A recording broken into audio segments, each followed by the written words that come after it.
कंटामाल निर्वाचन मंडलीर 2 बुथ्रे स्थानीय मतदान आरंभ। कड़ा सुरक्षा बल भितर शांति श्रृंखलार सहित आरंभ होईछि भोट।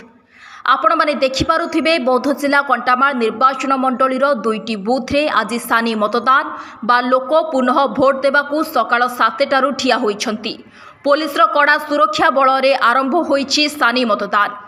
आज कंधमाल संसदीय क्षेत्र कंटामाल निर्वाचन मंडलीर किरासिरा और महेश्वरपिंडा बुथ्रे स्थानीय मतदान अनुष्ठित होईछि। सूचना थाउ कि किरासिरा बुथ्रे बीजेडी कर्मी द्वारा व्यापक बुथ रेगिंग होइथिबा नै बीजेपी पक्षरु अभियोग करा जायथिला।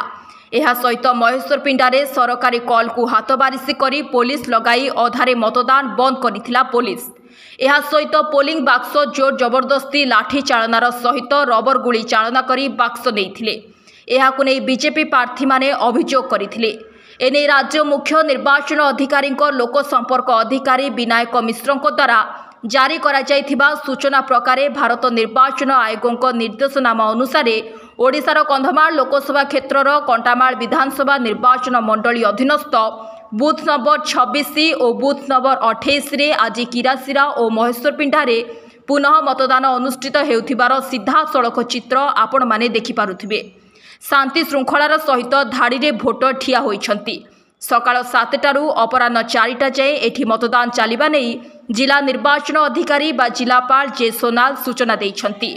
बौद्ध जिला कंटामालरू भागवत मेहरको रिपोर्ट, फोकस प्लस।